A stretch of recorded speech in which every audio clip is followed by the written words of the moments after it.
Aquí comienza Monos en Infinita. Una mirada profunda a la semana política, con el estilo mordaz y descarnado de Camilo Férez y Gonzalo Miller, y la inconfundible conducción de nuestra Connie Stipicic, en directo y en plataformas por la 100.1. Esto es Monos en Infinita. En directo y en plataformas. Bienvenidos a Los Monos en Infinita. Estamos, por supuesto, a través de la 100.1, también en Facebook y en YouTube de la radio y en el canal YouTube del Comando Jungle. Mi querido Gonzalo Miller, mi querido Camilo Férez, ¿cómo están los dos? Aquí empezando a sentir el frío de invierno. Oiga, y prepárense para el temporal, ¿ah?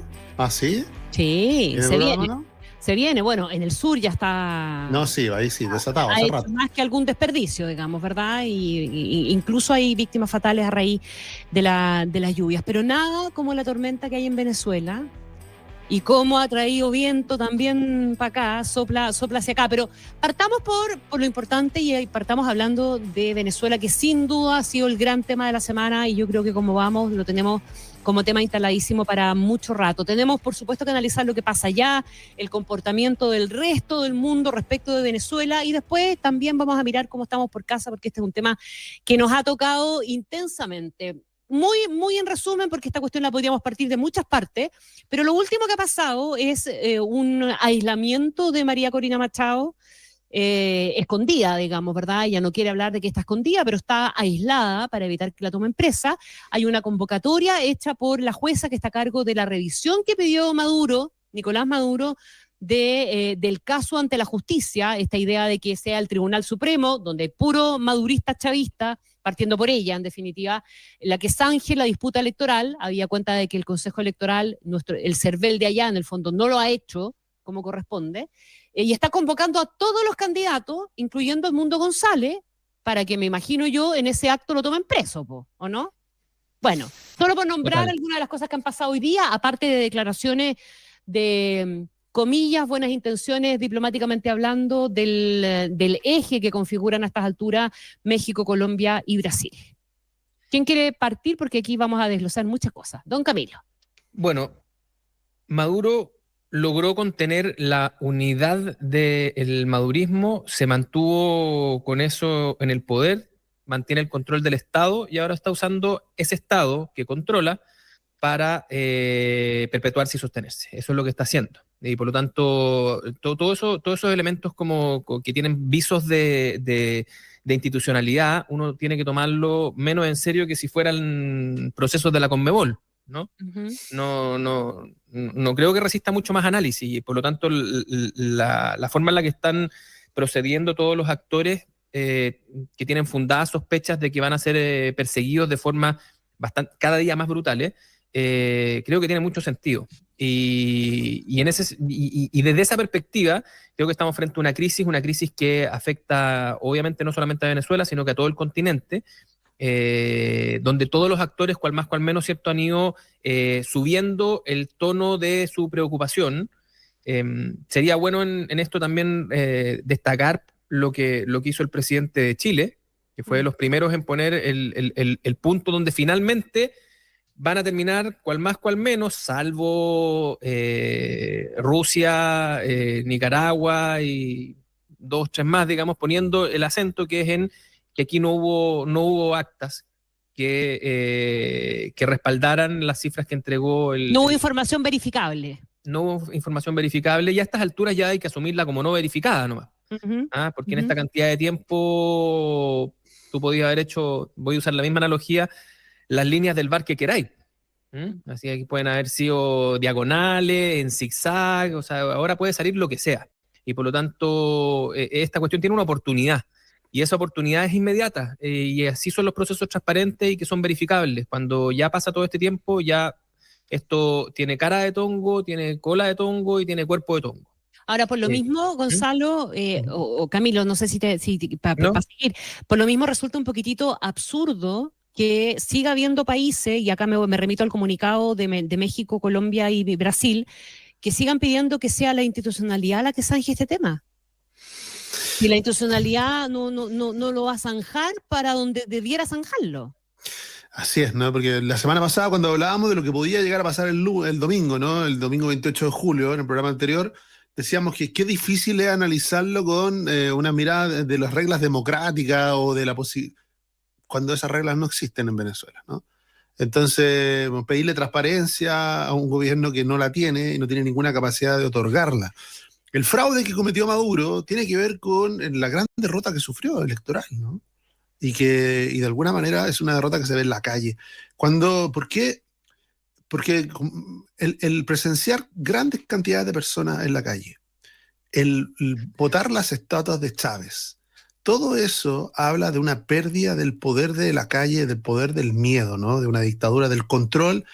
Y es lo que hemos visto estos días, ¿no? O sea, no ha habido ningún esfuerzo del gobierno por decirle, mira, aquí está mi resultado, aquí están mis actas, estos son los cálculos, estas son las actas que permiten llegar al resultado que yo dije en el que ganaba, todo lo contrario de lo que ha hecho la oposición, ¿no? La oposición y Edmundo González, que es el legítimo y democrático ganador y presidente electo de Venezuela, levantó y dijo, mira, hasta que nos dieron acta, porque después dejaron de darnos acta, íbamos ganando 70-30.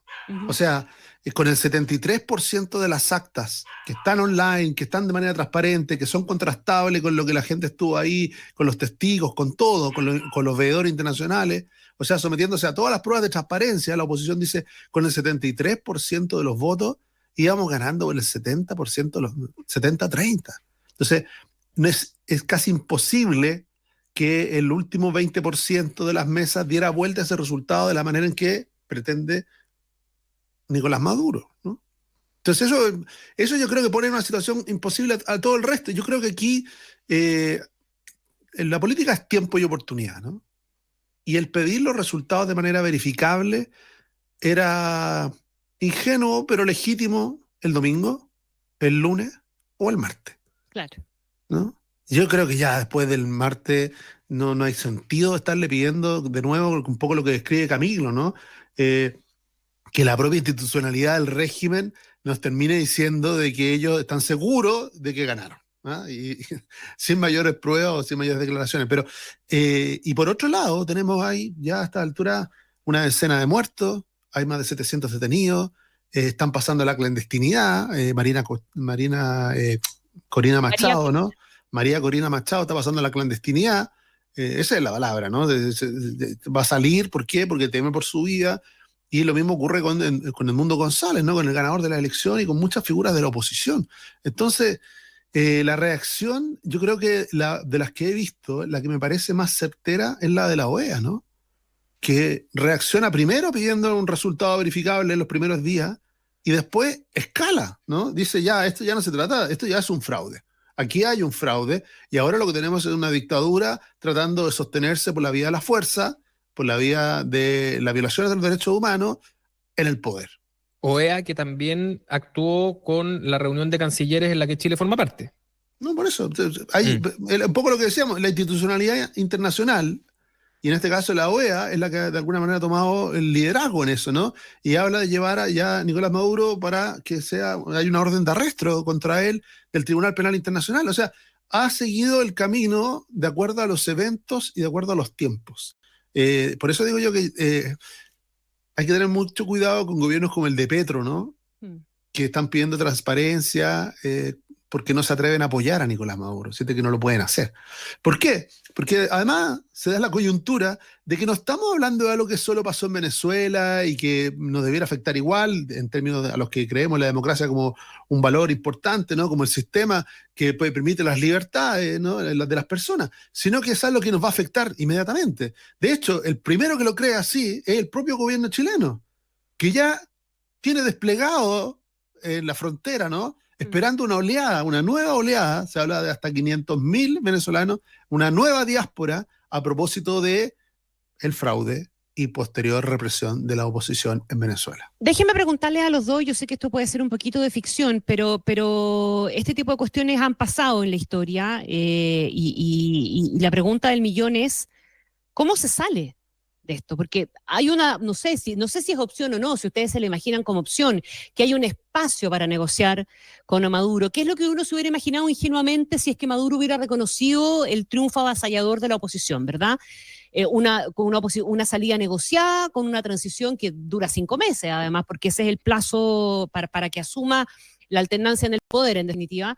Y lo ponemos en un avión, váyase a Cuba, nosotros nos vamos a preocupar de que eventualmente no lo tomen preso. No sé, ¿cuál es la salida eventual hoy día? Porque no hay ninguna instancia que fuerce a Nicolás Maduro a hacer algo distinto de lo que está haciendo.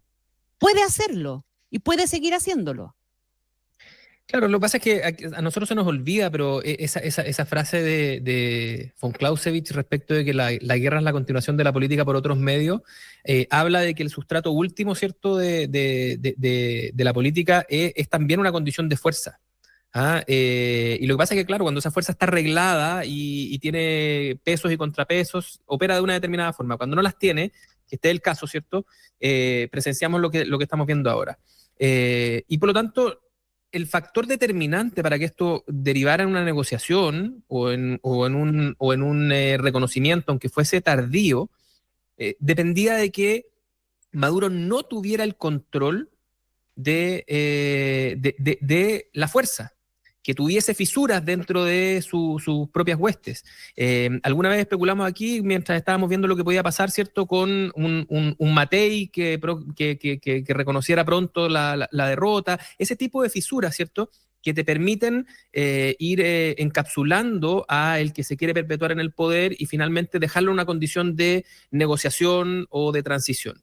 Eso no está ocurriendo y cada día que pasa, al mismo tiempo de que carece de sentido verificar las actas, cada día que pasa, también carece de sentido contar con un repliegue de alguien que tiene fuerza, está dispuesto a usarla, ¿cierto? Y que lo más probable es que la siga incrementando.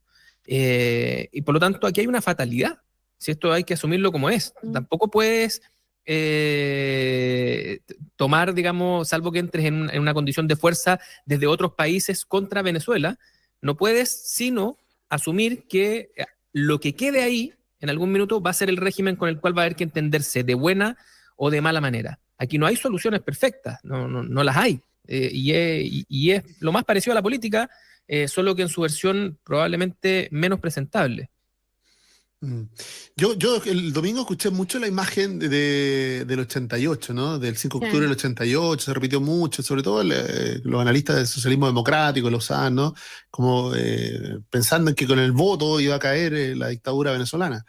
Y resulta que no es el caso, ¿no? No, estamos lejos de esa situación, muy distante, ¿no? Respecto de la institucionalidad, la capacidad de todos los actores políticos. Aquí estamos en algo más parecido a como han caído casi todas las dictaduras comunistas en el mundo, ¿no? Todas no han caído respetando un plebiscito ni respetando unas elecciones. Todos han caído por la fuerza. Todos han caído, sí, pero por el pueblo movilizado, sí. ¿No? Hay un minuto en que la gente pierde el miedo. Así cayó el muro de Berlín, así cayó Ceausescu en Rumania, así cayeron todos. Hay un minuto en que la gente ya pierde el miedo. Y yo creo que en el caso de Venezuela, las imágenes, ¿no?, de arrancando los letreros de Maduro, botando las estatuas de Chávez, va camino a algo parecido a eso, ¿no? Claro, pero eso necesariamente trae consigo el famoso baño de sangre que prometió Maduro antes de las elecciones. Eso es una guerra civil. Salvo o muy parecido que se replieguen las Fuerzas Armadas, digamos, rápido y le den la espalda a su comandante en jefe, digamos. Sí, pero en ninguno de esos países hubo guerra civil porque finalmente los que ejercen la fuerza, por más que estén leales y le hayan jurado lealtad al dictador de turno, saben que no pueden ir contra su pueblo. Porque no tiene, por último, porque no tienen la capacidad de hacerlo. No tienen la capacidad de hacerlo. Sí, pero hay un minuto en el cual toman esa decisión. Por eso, entonces, esa misma fuerza se quiebra cuando ve que es incapaz de hacerse cargo de lo que está ocurriendo con su pueblo y en la calle. Y eso no es una guerra civil, ese es el pueblo movilizado, eso es al revés, ¿no es cierto? Es la defensa de los derechos civiles de las personas, ¿no? La defensa de la democracia, a través de los métodos pacíficos, ¿no? Son las grandes marchas, las grandes manifestaciones, y eso, creo yo, es el camino que va a seguir Venezuela y la oposición para, de alguna manera, si eso no ocurre, ya sabemos lo que viene, ¿no? El otro paralelo con el 88, en todo caso, es que aquí hay que asumir que quienes respaldaban a Maduro, no solamente adentro, sino que afuera, no se han movido de ese respaldo. A Pinochet le pasó algo diferente. O sea, Pinochet durante mucho tiempo sí, por ejemplo, estuvo respaldado por Estados Unidos y Estados Unidos no lo respaldó el 88. ¿Ah? Entonces él sí fue perdiendo progresivamente fuerza, cohesión, lo que llevó entonces a los internos también en su minuto a dudar, a tener posiciones diferentes. Ya la política y el mundo militar iban corriendo progresivamente en caminos separados. O sea, había un trabajo previo que sí había generado un desgaste de la cohesión del dictador. Con las Aquí formas tenemos a los autócratas del mundo unidos. Porque esto no es un tema de derecha e izquierda. Tú tienes al húngaro apoyando a y no perdió ninguno de esos respaldos. Y es porque además el mundo está en una condición tal en la que probablemente nadie esté en condiciones hoy día de prestarle demasiada ropa o atención a Venezuela en desmedro de otros conflictos que están ardiendo, ¿cierto? Sí. Y que enfrentan a esas potencias. Sí, pero lo han hecho con el cuidado, por lo menos los gobiernos de izquierda de América Latina, con el cuidado de saber de que están con un fierro caliente en la mano, ¿no? O sea, no, el apoyo tácito, expreso a Nicolás Maduro no es gratis, ¿no? Eso te involucra, lo está viviendo al contado el Partido Comunista en Chile, ¿no? Donde ya hay diferencias entre ministros, hay diferencias parlamentarias, hay ya senadores que dicen, oye, ¿sabe que yo no puedo estar en la convivencia permanente con un partido que está apoyando abiertamente a un dictador y está apoyando abiertamente masacres, ¿no?, contra su pueblo? Se empieza en cosas, no es gratuito ni el apoyo tácito ni el apoyo expreso hoy día a Nicolás Maduro. Entonces, de nuevo, se va a transformar en un temazo. Yo creo que al final el resultado del desconocimiento de la dictadura venezolana, de los resultados de la elección, lo único que va a provocar es que se quiebre o la tensión que se provoca en las izquierdas, ¿no? Es la tensión que estamos viendo en Chile en el socialismo democrático y parte del Frente Amplio y parte del Partido Comunista. Pero, y hasta lo más doméstico, ¿no? O sea, había una negociación de gobernador, de alcalde, exitosa por parte del oficialismo, no tanto por parte de la oposición, pero muy exitosa por parte del oficialismo, que significó, por ejemplo, que en el Biobío hay un solo candidato oficialista que representa al presidente Gabriel Boric y es un soldado autodeclarado de Maduro. Entonces, así como ha estado presente Venezuela varias veces en nuestras elecciones, yo creo que esta vez es ineludible y hay una izquierda que lo intuye como un problema grave para sus credenciales democráticas. Ahora, por lo mismo, Gonzalo, es interesante entonces que el presidente Boric, sabiendo los costos y las rencillas internas que esto le podía significar, haya tomado a primera hora el rol que jugó, porque fue, y eso hay que reconocérselo abiertamente, ¿verdad? Fue el primer presidente en expresarse el domingo en la noche. Uh-huh. Sí, lo hizo además en una línea de continuidad, ¿no? De expresión respecto de una distancia. Recordemos que su primer entrevero con Lula tenía que ver exactamente con este tema, ¿no? Cuando Lula dice, este niñito que no sabe de nada, ¿no? Viene a criticar aquí al gobierno venezolano. En ese minuto un gobierno que sentía muy cercano a Lula, ¿no? Hoy día el propio Lula ya no creo que se atreva a sentirse un aliado de Nicolás Maduro ni un aliado de lo que está ocurriendo en Venezuela. Pero lo dicho está, ¿no? Recordemos que para la izquierda, hay una parte importante de la izquierda chilena. Aquí no es solamente que reciban financiamiento, no es solamente que es una alianza política, cultural y social con el gobierno bolivariano, ¿no? El concepto bolivariano es un concepto que la izquierda instaló en Chile como un modelo.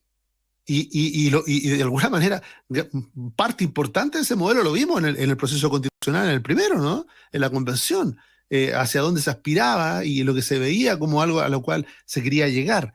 Entonces, no es fácil para esa izquierda renunciar a Nicolás Maduro, porque no es esto la renuncia a un líder que se equivocó y cometió un evento equivocado, sino que es una dependencia ideológica respecto de lo que ellos aspiran y creen es el camino, el experimento socialista del siglo XXI, ¿no? Que alejó a la izquierda chilena, o por lo menos el socialismo, la alejó de su referente europeo para acercarlo a los referentes. Y esto ocurre en Chile, ocurre en España, exactamente lo mismo, ocurre en Argentina, ocurre en muchos países, en cada uno de los países donde esos petrodólares llegó.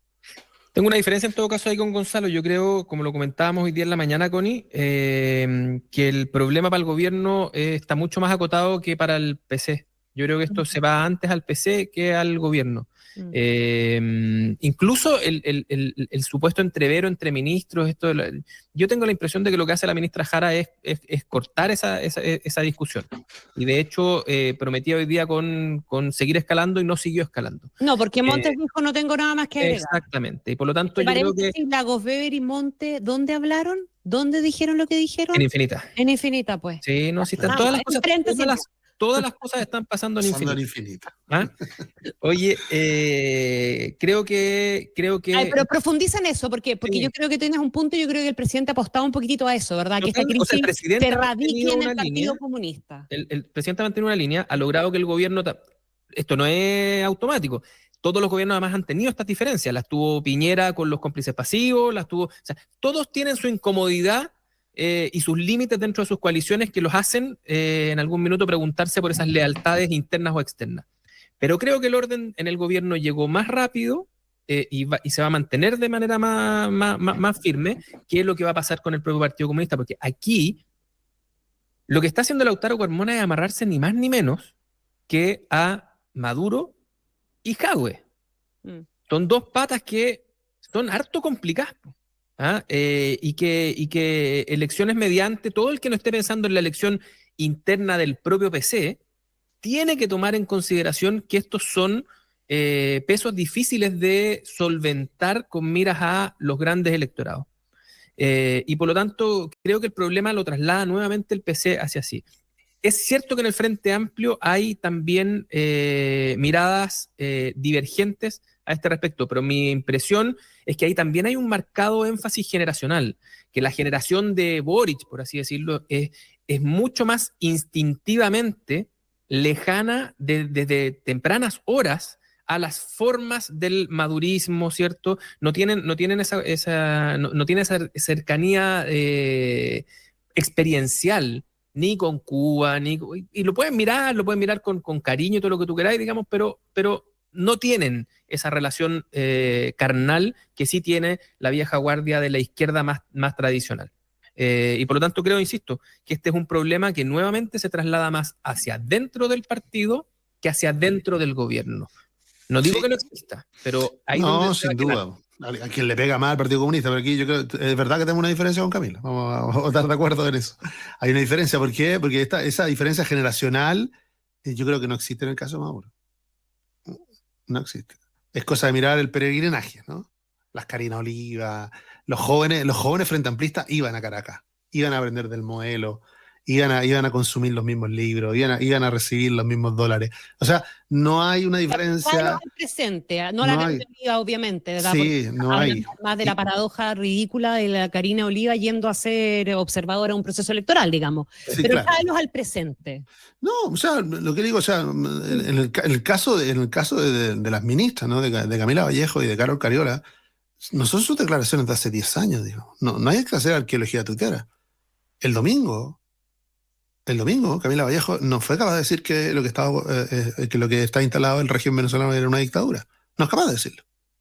O sea, ella tiene una connotación. Dice, no, pero es que, Camilo, cuando tú dices, no, mira, es que hay una juventud que no tiene trabas, no tiene límites y es capaz de... En el Frente Amplio creo que el corte generacional es menos problemático que en el PC. Y en el PC tienes dos cortes, el generacional y el corte gobierno-partido. Y los ministros que están en el gobierno ya encontraron una fórmula para apegarse a la tesis del gobierno. Ese es mi punto. Los ministros comunistas. Mira, si este punto lo va a aclarar mucho antes Nicolás Maduro que nosotros. Porque el que sí va a pasar la cuenta de mostrarle todas las invitaciones, todos los recursos y todo el descariño que ha recibido, ¿no? Es el propio Nicolás Maduro. Ya Diosdado Cabello algo insinuó, ¿no? Algo insinuó y en la medida que empieza a hablar, va a hablar de eso, de gente que esperaba que estuviera cuadrada y leal. Hoy día no lo está. Y en cambio, cuando uno dice, ¿cómo es posible que haya elementos del Partido Comunista? Son elementos que saben que no tienen margen. Los propios comunistas dicen, nosotros no tenemos ni un margen de no reconocer lo que diga Nicolás Maduro como cierto. A pesar de que el Partido Comunista venezolano desconoció. Sí. Claro, porque el Partido Comunista venezolano tiene que vive allá, entonces ahí convive con el dolor y con la pobreza y con las actas, ¿no? Ahora, yo creo que también hay una cuestión de entender que ya dejó de ser negocio. en algunos, en estos que hoy día están dando alguna luz de desmarcarse de esa lógica madurista o bolivariana de defensa del gobierno Maduro, también dejó de ser negocio eso. O sea, hoy día es bastante obvio que electoralmente hablando no puede ser negocio defender a Maduro. No, eso es evidente, o sea, que es un fierro caliente hoy día, es como el amigo tóxico, ¿no? Nadie era tan amigo de él, nadie lo conocía ahora, no, si nosotros nunca fuimos a tantas fiestas con él, pero estaba ahí, y está la imagen, y el problema es que el amigo Maduro se ponga a hablar, ¿no? Y empieza a contar, sí, las diferencias, ¿no? Por eso él, fíjate tú las reacciones que tuvo respecto de Chile, que no ha tenido respecto de otros países. Ha sido durísimo con Chile, durísimo con Boric. Sí. Pero como quien es duro de quien esperaba algo que no se concreta. Pero eso no es ganancia para Boric, ¿no? Sí, no, sí. A ver, para Boric es un tema de sobrevivencia y para la izquierda también es un tema de sobrevivencia. No, pero ahí no. Pero y en eso, desde el primer minuto. El punto es, Camilo, de que aquí lo que ocurrió en el estallido social, que eso, el fenómeno político que llevó a Gabriel Boric a la presidencia, es algo que ya en la dictadura venezolana ha levantado como tema, dijo, ojo, que no se olvide cómo llegó. Para Boric es el equivalente de a Piñera el golpe.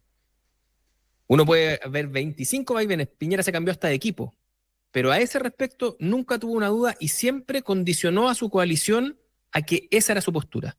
Incomodidades mediante. Y es probablemente lo que le permitió, entre otras cosas, a Gabriel Boric hacerle el reconocimiento póstumo que le hizo. O sea, yo creo que en este caso, para el caso del presidente, es el gran activo político, su gran eje de diferenciación y incomodidades más o menos, estoy con la Connie, eso solo lo engrandece en el tiempo. No, yo creo que él está tomando una apuesta que es real, decir de que en fondo es un activo que hay que deshacerse de él y que está esperando que una parte de la izquierda también lo haga, ¿no? Y yo creo que la gran mayoría de la izquierda lo va a hacer. Ahora, va a ser complejo por el tipo de liderazgo que tenía. Es un liderazgo que es muy de base para la izquierda. No es que haya ido un presidente de partido a ver a Maduro y tenía una relación especial con él, no. Son cientos de militantes de distintos partidos de izquierda que permanentemente en los últimos 15 o 20 años han transformado a Caracas en la capital, en la meca, donde hay que ir a aprender, donde hay que ir a buscar los conocimientos, donde hay que ir a buscar entrenamiento, donde hay que ir a buscar todo. Entonces, obviamente, eso es lo que provoca la defensa tan dura, no solo al interior del Partido Comunista, ¿no? Sino que en una parte importante de la izquierda chilena respecto a la dictadura de Maduro y todo. El giro del presidente tiene y va en la coordenada del giro que ya hizo respecto de su propio gobierno, ¿no? De desapegarse de esa lógica, de esas propuestas. El gobierno de Gabriel Boric no es un gobierno que esté siguiendo la huella del socialismo del siglo XXI en ningún caso, ¿no? Pero todos los giros que le escuchamos, o sea, cuando mira en el proyecto de la Convención Constitucional, ahí sí encuentra mucho del proyecto del socialismo del Chile XXI. Bueno, por algo. Pero no respecto de Maduro. ¿Cómo no? No, o sea, Gabriel Boric no tuvo un giro respecto de Maduro. Tiene una posición. O sea, como presidente, no. Anteriormente, obvio que sí. Sostenido y de hecho como diputado, sí. Como presidente, no. Al principio le trajo muchos más problemas que beneficios. Estos van a ser beneficios en el largo plazo. Pero Boric tiene ese talento político y identificó rápidamente que él podía tolerar la dictadura cubana, pero la venezolana no. Ya de nuevo me estáis pasando contradando una cuña que yo... porque tú tenías alguna frase condenando la dictadura cubana del presidente. Gonzalo, ¿Tiene usted alguna cuña? Las actas, señor. Oye, yo tengo dos preguntas, pero se las voy a hacer a la vuelta de la tanda, porque aquí hay dos consecuencias que el presidente va a tener que administrar y que vienen directamente de la crisis en Venezuela. Una es la migratoria, que siempre ha traído problemas fundamentalmente con el oficialismo, porque hay miradas distintas respecto de cómo manejar el tema migratorio, porque lo conectamos además con el tema de la seguridad, etcétera, etcétera. Y lo otro es los emplazamientos que ha recibido el oficialismo para bajar la candidatura de Navarro. ¿Tiene que llegar a ese límite el coletazo de Venezuela? ¿Debemos permitirnos como política, en el fondo, que a raíz de lo que está pasando en Venezuela se tome una decisión como pedirle, por ejemplo, a Alejandro Navarro que baje su candidatura. Ya, se las dejo, esas dos cositas se las dejo a la vuelta porque tenemos otros temas más que conversar, ¿ah? Otros temas más que conversar, negociación municipal, algunas cositas de la encuesta del Centro de Estudios Públicos, pero volvemos con esta cola del tema Venezuela enseguida.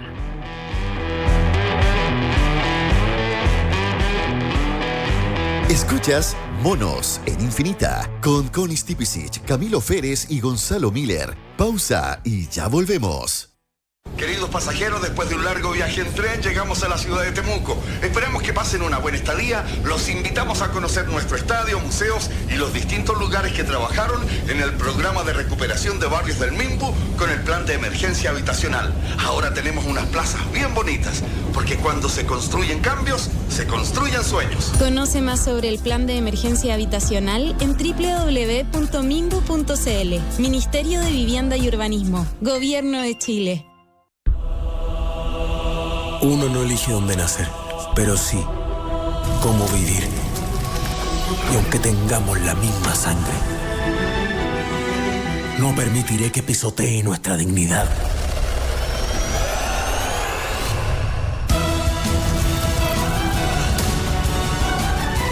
El Señor de la Querencia. Lunes a jueves, 22:15 horas. Mega. Infinita es mucho más que radio. Todo lo que te sirve, te informa y te sorprende lo tenemos las 24 horas del día. Infinita.cl. En Infinita vivimos la experiencia multiplataforma. Estamos en Facebook, Twitter, Instagram, YouTube y Spotify. Programas que no solo puedes oír, también nos puedes ver desde nuestros estudios en una calidad que no tiene competencia. Es Infinita por la 100.1 e Infinita.cl y todas sus plataformas. Infinita, palabras con poder. En Infinita te acompañamos las 24 horas. Son las 8:35. Estamos de vuelta con Monos en Infinita, junto a Connie Stipicic, Camilo Férez y Gonzalo Miller. Volvamos con la colita que nos había quedado de Venezuela y los problemas más internos, ¿verdad? Que sí el gobierno está obligado y tiene la responsabilidad de resolver. Uno es las consecuencias políticas con las diferencias, y ahí está el caso del ex senador Alejandro Navarro con esta petición que hay para que el oficialismo baje su candidatura a gobernador del Biobío. ¿Hay que responder a eso? Yo creo que la impugnación está abierta, pues, o sea, obvio, porque primero porque no cuadra, va a ser un elemento disonante de la postura del presidente, cuadra además que no es un comunista, ¿no? Estamos hablando de alguien que venía del Partido Socialista, que se salió del Partido Socialista, está en ese mundo más de izquierda, extra socialismo democrático, pero que no es Frente Amplio, pero que es un soldado. Frente Regionalista Verde Social, ellos son los que llevan de candidato, lo levantaron como candidato. Es la carcasa con la que va a competir. Claro, pero no es un mundo tampoco de referencia, ¿no? Yo creo que, a ver, si el presidente de verdad quiere tratar de establecer un cordón higiénico respecto de lo que implica y de los costos que parte de su coalición, parte de su gobierno le siga dando soporte a la dictadura venezolana, se le hace muy difícil cuando el candidato único, además del oficialismo, ¿no? Porque no es que esté compitiendo en otra. Por ejemplo, a los candidatos de la ADC, el Partido Comunista dijo que sí les podía competir. ¿Ah? Y de hecho, ya no hay una sola lista de gobernadores. Dijo a ellos sí les podemos competir porque son proyectos distintos y es necesario competirles. Le compiten en Arica y en un par de regiones. Pero en el caso del Biobío, Alejandro Navarro logró algo que es muy difícil, es el candidato único del oficial, no tiene competencia. Entonces, ya en los diputados, el presidente el jefe de bancada de los diputados de la democracia cristiana, que es de Concepción, que es del distrito de Concepción, ya dijo que era imposible para ellos apoyarlo, ¿no? No, está fuera de rango, no lo van a poder apoyar. Y yo creo que para una parte importante del socialismo democrático también se le empieza a poner demasiado lejos. Les mata el discurso. Paulina Bodanovich, que ha sido impecable el fin de semana, ¿no? En tomar distancia, en hablar con mucha claridad respecto del fraude y respecto de las dudas y respecto de la exigencia respecto a la dictadura venezolana, no puede aparecer en la proclamación de Alejandro Navarro, ¿no? Porque si no significa que en realidad, mira, sí, podemos tener diferencias. Entonces esta es una diferencia menor. Es una diferencia, como quien dice, programática, No creo, ¿no? No creo, porque lo que está en juego son los conceptos de que lo que entendemos es democracia y lo que entendemos que es la legitimidad democrática de los países. Camilo. Yo lo tomaría como la última o la penúltima de las esquirlas de un problema que es gigantesco, que tiene múltiples dimensiones de las cuales hay que ocuparse, y esta, bueno, se resolverá por la vía de los hechos nomás. Será candidato y no lo apoyarán, no se sacarán la foto con él y veremos. No tengo mucho más, no tengo aquí no voy a poner los ojos en blanco ni hacer un reclamo, entiendo quiénes lo tienen que hacer, si es parte de, pero creo que no, que es un problema, el problema menor, totalmente el más chico de los pelos de la cola. Vamos a un problema que sí es grande y es la crisis migratoria que esta cuestión puede generar. Hoy día la ministra Toá descartó cerrar frontera frente a la oleada migratoria, pero estamos mandando subsecretarios a la frontera, los alcaldes en alerta, negociando y conversando con Perú, eventualmente con Bolivia también, para no cerrar la frontera, pero sí tratar de limitarla lo más posible. Este es un tema respecto del cual siempre ha habido diferencias entre el gobierno y la oposición, y dentro del oficialismo también diferencias que son bien fundamentales, y es un tema que a la gente le importa. La última encuesta del CEP asoció irremediablemente delincuencia con el tema migratorio. Esa es la cercanía que la gente tiene. La realidad se impone en esa materia, y claro, y ese discurso como más buenista de que todos somos migrantes, y eso obviamente choca con esta realidad, de que no todos los migrantes son bienvenidos, y mucho menos cuando son por oleadas que aunque sea pura buena gente, te van a generar un problema igual.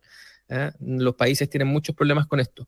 Sí, este es el problema práctico que a nosotros nos va a golpear y que además atraviesa a la mayoría de los países de la región. Sí, claro. O sea, si Petro se ve conminado a encontrar una forma de que busquen una solución, es entre otras cosas por este mismo problema.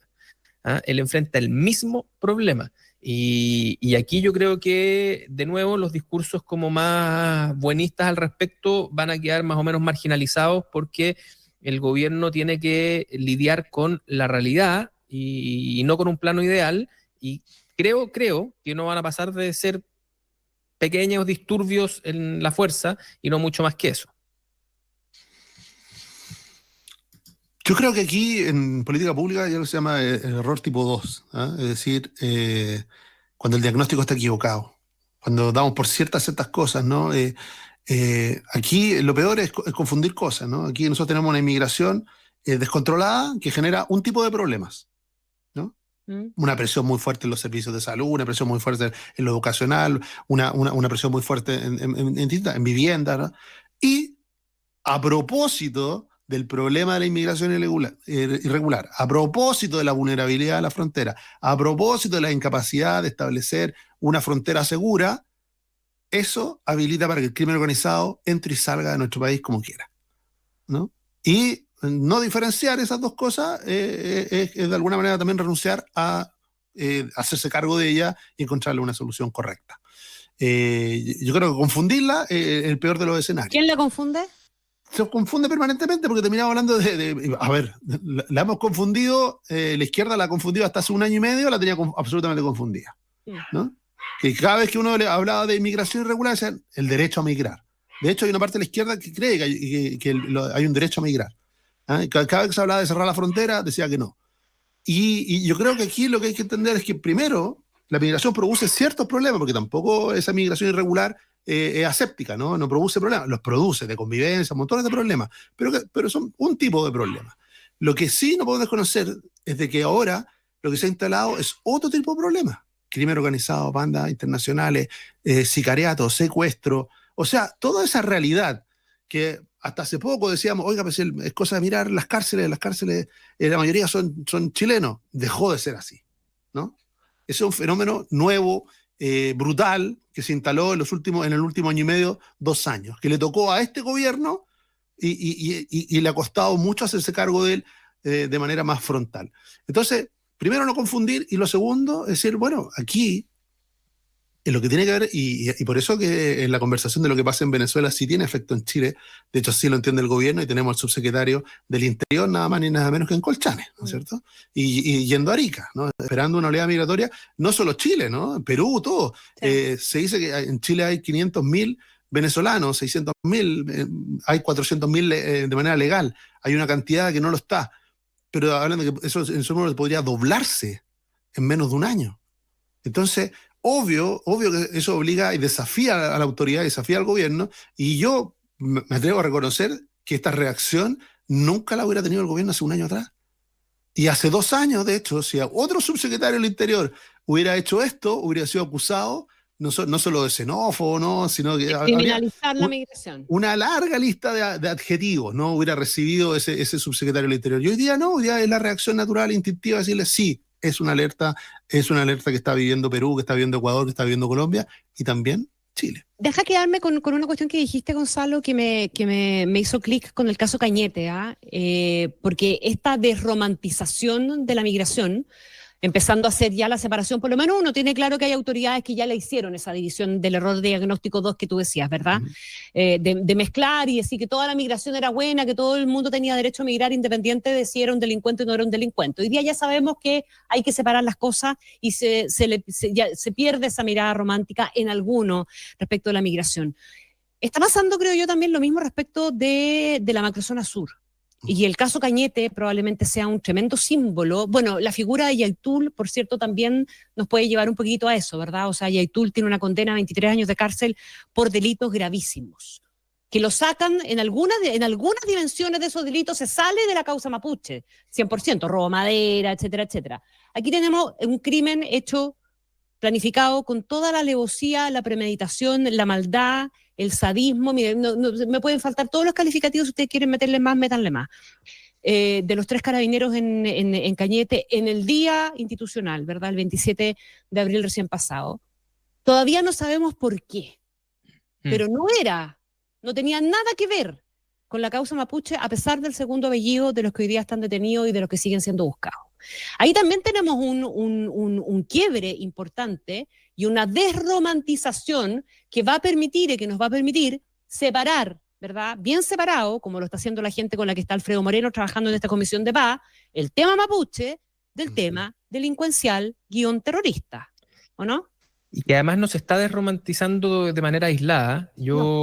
Nosotros en Corea del Centro consideramos que esto es una muy buena noticia y podríamos denominar además brotes verdes, porque el tamaño de estos problemas, crimen organizado, terrorismo, problemas migratorios de este calado, requieren de un nivel de consenso precisamente para volver a dotar al Estado de la legitimidad, primero, de la convicción, y luego de las herramientas para hacerle frente.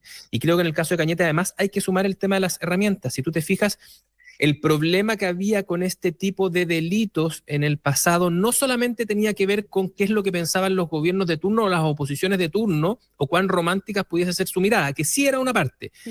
Llegábamos rápido al maniqueísmo de si se iba a declarar o no delito terrorista, y por lo tanto, cuando se declaraba, los medios de prueba bajaban un montón los estándares y finalmente no era posible probar nada en los juicios porque los medios de prueba eran muy, muy, muy, muy malos.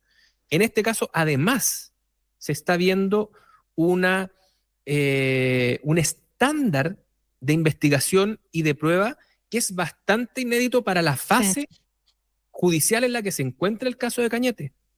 Se están exhibiendo pruebas tomadas con drones, algo parecido a lo de las películas, para efectos del estándar con el que estamos acostumbrados a que se persigan este tipo de delitos y que se investiguen.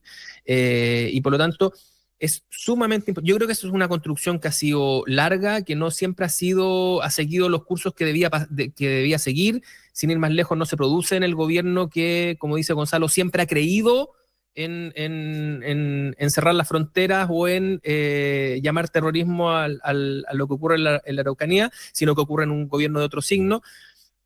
Yo le recomiendo a los auditores de Infinita que vean un muy buen documental que se llama El Proyecto ETA y que narra durante muchos gobiernos cómo se va construyendo la unanimidad del Estado español respecto de cuál es el tipo de combate que tiene que seguir en ese caso. Y no es sino hasta que lo encuentra que comienza a dar golpes efectivos y sucesivos para desarticular a la ETA. Estos son problemas súper profundos, súper jodidos, que requieren de unidad de propósito y requieren de seriedad, además, para ser enfrentados dentro de los marcos del Estado de Derecho, para que se prestigie precisamente ese Estado de Derecho. Yo creo que aquí hay una muy buena señal en ese sentido, sobre todo, como te digo, no solamente por lo simbólico, que tú lo apuntabas bien, sino por lo práctico.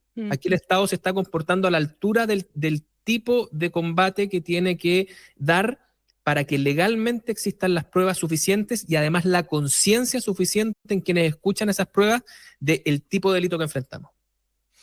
Sí, yo creo que en eso el lenguaje juega un rol que es determinante. O sea, si no llamamos las cosas como se llaman, es muy difícil después darle solución. Solo cuando el presidente empieza a hablar de que lo que hay en la Araucanía es terrorismo, es que aparecen los medios necesarios para combatir el terrorismo, ¿no? Cuando dejamos esa idea absurda de violencia rural, como que tenía que andar una camioneta recorriendo los caminos vecinales, y empezaba a aparecer en los medios, pues sí, por eso aparecieron los vehículos blindados, apareció todo eso. ¿Por qué? Porque el presidente se atrevió a decir que eso era terrorismo, y como es terrorismo iba a disponer de todos los medios. Que no use la ley o no decrete la ley, no tipifique la ley de terrorista, porque la ley de terrorista es una ley que está prácticamente obsoleta, que es una mala ley y que el Congreso se ha negado a legislar mejor. En los últimos 15 años que venimos repitiendo, no usemos la ley antiterrorista porque es una mala ley, pero nunca la arreglamos. Ahí está. Entonces, cuando decimos que no hay consenso, tiene que ver con eso. Entonces, llamar las cosas como se llaman. La ejecución de los 3 carabineros, el asesinato horrendo de los 3 carabineros en Cañete, es un acto terrorista. No lo asaltaron para quitarle la camioneta, ni para robarle la arma, no, los ejecutaron. ¿no? Y los ejecutaron planificadamente, como decía Connie, premeditadamente, con alevosía, fríamente, los desarmaron, los arrodillaron, los ejecutaron. Y después los quemaron. ¿Por qué? Porque querían dar una señal de terror, de control territorial. Entonces eso se llama terrorismo. En todo el mundo se llama terrorismo. Entonces cuando tú llamas las cosas como se llaman, empiezas a tomar las decisiones que tienes que tomar. Y yo creo que en ese caso la Fiscalía también se empieza a comportar de una manera distinta. Y los tribunales también se empiezan a comportar de manera distinta. Entonces, el rol que juega el lenguaje en esto, más allá de la necesaria unidad conceptual que correctamente reclama Camilo, ¿no? Que debería haber una sola posición respecto al sistema político, respecto a esto, de no tener duda en llamar esto como se llama. Porque eso es lo que permite poner todos los medios de los que dispone legítimamente el Estado para defenderse a disposición de la justicia, a disposición de los fiscales. Ahora, ¿tú tienes muy claro el móvil del asesinato? Yo no lo tengo para nada. El fiscal lo coquetea, pero insinúa recurrentemente que el móvil es político. Pero ¿sabéis qué, Gonzalo? Incluso sin tener ese último móvil, sin dar el último giro que tú diste, esto se puede combatir como el tipo de crimen que es, el crimen horrible, premeditado, la ejecución de 3 carabineros, y los medios debiesen estar igual. Porque si lo llamamos violencia rural, no tenemos un fiscal dedicado, no tenemos drones, no tenemos pruebas de ADN. Uno de los problemas que tenía esa antigua tendencia maniquea a poner a que la política pusiera todo el énfasis respecto de si se tildaba o no de terrorista el acto, es que tú al final, cuando tú le otorgas a alguien un móvil político, te guste o no, lo estás dotando de una causa. Claro. Mientras que un criminal es un criminal aquí y en la Quebrada del Ají. Un criminal está fuera de toda la sociedad, no de una parte de la sociedad, no de aquella parte de la sociedad que no comparte sus creencias. Mientras que cuando hay un móvil político, que es súper importante para la política decir, no, es que aquí tenemos que reconocer que hay un móvil político, como si eso fuese la única forma de dotarlo de gravedad. Ojo, que cuando tú dotas a algo de un móvil político, también lo dotas de razones políticas para su defensa. Mientras que el crimen es crimen a secas. ¿Pero tú crees que no hay una defensa política? No estoy discutiendo el hecho respecto de si existe o no el móvil. Es la centralidad. Es que para no confundir, como si lo que generara el cambio es que existiera ese admitir o no admitir. Ojo que es un arma de doble filo. El crimen con móviles políticos tiene gente que por razones políticas lo va a defender. El crimen, cuando es crimen a secas. Es delito a secas. Y hay gente que lo defiende políticamente. O sea, por eso digo, no es que escape una cosa de la otra, ¿no? Y por lo menos hay que separar. Una cosa es cuando hablamos del móvil, como la intención respecto de la lógica de la ley penal, ¿no es cierto? Con qué intencionalidad, con dolo, con qué dolo lo hace. Y otra es que sí tienen una causa, ¿no? No son personas que están dedicadas al robo de ganado y que de repente vieron la posibilidad de ejecutar 3 carabineros. No lo son. El armamento que encontramos hace un mes atrás, que encontró el Ministerio Público, ¿no? En una redada en Villa Francia, parte de ese armamento había sido ocupado en la macrozona sur. ¿No es cierto? Mira, entonces uno dice, bueno, aquí tampoco hay que reconocer la de que hay un móvil político. La falta de arrepentimiento que han estado puestos en circulación en las pruebas de la Fiscalía tienen mucho más eficacia y poder que esa última giro que tú pretendes establecer. Que no digo que no exista, por favor, para que no caigamos una tautología en un debate. Es que por eso digo, y nosotros el Ministerio Público en probar que hay un móvil político y que eso es lo que va a determinar la gravedad, nos vamos a hacer trampa en el solitario. Que ese no sea el rol del Ministerio Público no significa que no sea un elemento que nosotros podamos analizar. No, sí. Yo entiendo que para el efecto del Ministerio Público, como él lo que tiene que buscar es la condena, y él ya trazó una línea, porque el tipo de legislación que va a usar, el tipo de delitos que va a establecer, obviamente que dice, yo no voy a usar la ley terrorista, el Ministerio Público no va a hablar de terrorismo, no va a usar y no va a tener que probar el móvil político, no va a tener que hacer nada de eso. Distinto es de que el móvil político sí existe y de que eso, que no fue delincuencia común, si alguien cree que eso es delincuencia común, yo por lo menos diría que está equivocado. No, eso es un acto de terrorismo. Al revés, es horroroso. Pero fíjate que si existe un móvil político, la posibilidad de que la gente se sienta amenazada es mucho menor que si no existe. Cuando hay un crimen alevoso, cuando hay un crimen macabro, le puede ocurrir a cualquier persona. Cuando hay un crimen que solo persigue un móvil político, solamente persigue a aquellas personas que están dentro de ese conflicto político y por lo tanto queda muchas de la sociedad afuera, que es la sociedad que finalmente le entrega cobertura y respaldo al Estado para que actúe como que actúe. Entonces, yo lo que estoy planteando es un tema que es al mismo tiempo práctico y que es político, que es sosteniendo que hay móviles políticos muchas veces. ¿Por qué el fiscal insiste en odio de los asesinos respecto a la institución de Carabineros? Lo menciona varias veces. Porque para efectos de lo que pasó y del acto criminal o del delito cometido, no. ¿Por qué lo hace el Ministerio Público? Porque quiere dejar constancia de que al menos, si bien no va a usar la ley antiterrorista, de que aquí el objetivo no era un delito común, ¿no? No, pues si ya no salimos del debate del delito común, si lo que te estoy diciendo es que es un crimen atroz, horrendo, alevoso, es una ejecución premeditada, o sea, todos esos elementos son clave para que exista la unanimidad de la sociedad respecto de tu inmisericordia de persecución. Claro. Ya. Nos quedan 5 minutos y yo los quiero llevar a la encuesta CEP, pero la quiero cruzar con la negociación municipal y una extraordinaria entrevista que le hicieron a nuestro querido Gonzalo en Exante, donde dice que, entre varias otras cosas, ¿verdad?, en la derecha hay una lucha fratricida y pone un poquitito en duda el buen resultado electoral que pueda llegar a tener la derecha en las próximas elecciones. Suya la palabra para que repita todo lo que dijo aquí. Yo lo que digo es que ya pasó, se cerró la negociación. Yo digo, no fue una buena negociación. Algunos argumentamos que era muy importante que si el oficialismo levantaba una lista única, la oposición tenía que hacer algo equivalente. Simple aritmética estratégica, ¿no? Si tu adversario junta las fuerzas en un lugar, tú no las dividas. Pero no ocurrió, se dividió. Menos cuando no hay segunda vuelta, porque para los gobernadores es otro negocio. Pero ojo, no es tan así. Pero sí, los alcaldes más evidentes es una sola vuelta, o sea, si tú divides tu fuerza no tienes otra opción. Puedes terminar sumando las listas de la oposición, sumando el 55% de los votos y no sacando el alcalde, sino que perdiendo ante un alcalde que sacó el 35 o el 40. Ojo con eso.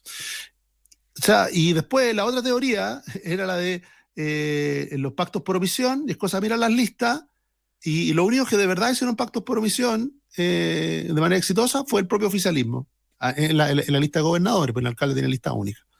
Y acá cuando dice, oye, ¿y cómo nos fue con la lista por pactos por omisión? Un desastre, ¿no? Hay más de 120 comunas donde hay entre 3 y 4 candidatos de oposición. Entonces dice, bueno, declarémosla como fracasada también esa estrategia, ¿no? La pretensión del Partido Republicano de decir, no, si con los pactos por omisión estamos, no es necesario ya una lista única, no. Sobre todo porque son proyectos políticos tan distintos, ¿no?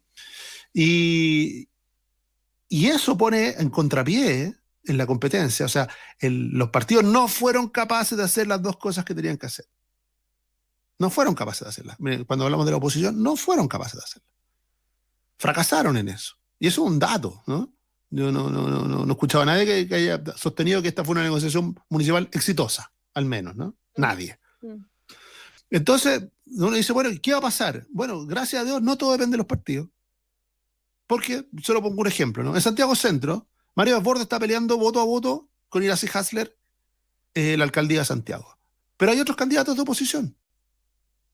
Yo creo que el electorado va a ser más sensato y sabio en el saber de que su voto influye más en quién va a ser quien va a gobernar y no en si un partido saca un 3%, saca un 2%, saca un concejal más, saca un voto más.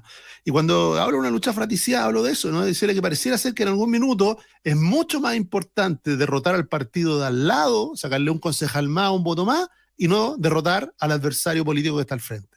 ¿Dónde están las verdaderas diferencias en el tipo de gobierno entre lo que ofrece el Frente Amplio, el Partido Comunista, y lo que ofrece la oposición? Ahí hay una distancia importante. Hay tanta distancia entre el Partido Republicano y Chile Vamos. A mí, por lo menos, me cuesta mucho ver esa distancia. Además, cuando uno mira a las personas, casi todos los candidatos han estado en los dos lados. Prácticamente no hay candidatos que no han estado en las dos coaliciones.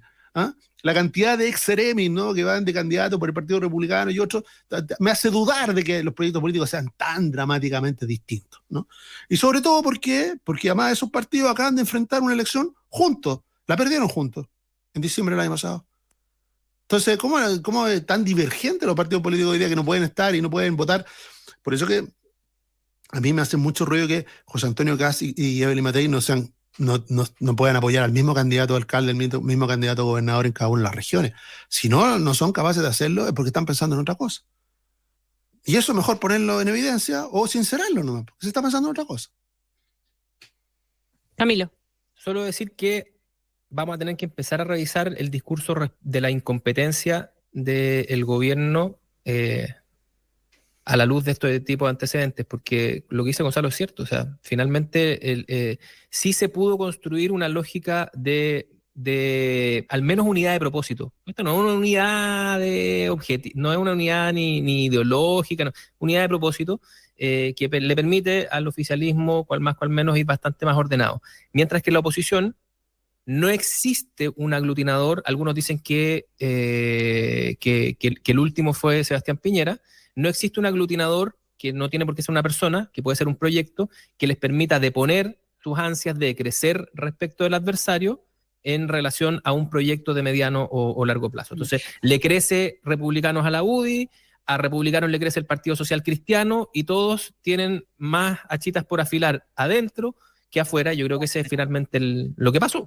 Ahora, tú decías en esa misma entrevista, Gonzalo, algo que por el tiempo ojalá lo puedas volver a frasear tan bien como lo fraseabas ahí, y que la falta de visión de la derecha en esta pasada está provocando algo que parecía, o puede provocar algo que parecía imposible hace algunas semanas atrás, que aparezca hoy día como probable un segundo gobierno de la coalición que gobierna hoy día. Así es, ¿no? Le está reviviendo, le dan una oportunidad. ¿Por qué? A ver, solo para ponerlo en perspectiva, sí, ¿eh? La mayoría de los estudios y la mayoría de las encuestas, por lo menos que me ha tocado ver, el 60% de las personas está pensando votar por alguien distinto a un candidato del gobierno. Uh-huh. Cuando tú pones oposición-gobierno, la torta se reparte 60-40, más o menos, electoralmente. Pero, como ese 60 se divide en varias fórmulas, si se divide mucho, el 40 es más grande. Claro. ¿No? Eso es, al final eso es. Si tú divides, si es 30-10, o es 30-5-5, o es 20-20-0-0, como la divida, termina pasando que el 40 es más grande que el 60, ¿no? Cosa de la matemática de la política que es un poco distinta. La matemática bien hecha, no como la venezolana. Claro. Entonces, claro, eso le está dando la oportunidad, y veámoslo en concreto, ¿no? Iracy Hasler, una alcaldesa cuestionada, con una muy mala gestión. ¿Por qué tiene oportunidad de ganar todavía? Básicamente porque no tiene ninguna competencia desde la DCA hacia la izquierda. No hay más oferta. Entonces, la reducción de la oferta fue la estrategia que definió la izquierda como una estrategia de sobrevivencia, ¿no? Ahora, para que eso funcione, los electores tienen que seguir a los partidos de derecha y a su estrategia. Si los electores de oposición no lo hacen y votan de otra manera, la estrategia de unidad del oficialismo puede crujir, ¿no? Es decir, Ya sabe, señora, en su casa, no siga a los partidos de derecha, dijo Gonzalo Miller. al menos a su estrategia, ¿no? Eso. Tiene que elegir al candidato. ¿Cuál es el candidato que de verdad está compitiendo por la alcaldía? Perfecto. Por ese hay que votar. Por ese, y cada uno, es lo que está haciendo la izquierda y es lo que debiera haber hecho la derecha desde el día 1, ¿no? Si lo raro es que no lo haga. ¿Por qué va a querer sacar 7 puntos? Y esto nos lleva a otra conversación, que nuestro sistema político. Hace 10 años, yo me acuerdo que me tocó trabajar bastante en Centroamérica y todo, y siempre me llamó la atención la cantidad de partidos chiquititos que había. Y después cuando me preguntan por qué había tantos partidos tan chicos, que nunca, siempre formaban coaliciones con los otros partidos, porque es imposible que ellos gobernaran nada, así, partidos de 2%, 3%, pero así decenas. Claro que hay algo que se llama financiamiento público en la política. Y en Chile estamos haciendo exactamente el mismo efecto. O sea, ¿por qué un partido que va a una elección de alcalde lleva un candidato que va a sacar el 3%? ¿Por qué lo hace? Esa es la pregunta que los electores van a decir. Tanta disciplina que me piden los compañeros. Ya, no hablamos de Bachelet, así que para la próxima, a ver si nos aguantamos un Anotemos los pendientes, porque se nos van a olvidar el próximo Tenemos jueves. los pendientes. Eso. Pendientes de hablar de Dejemos algo para la otra semana. Ya pues, oigan, un abrazo enorme. Muchísimas gracias, nos vemos. Nos vemos. Chao, chao. Chao. Un abrazo. Chao, chao.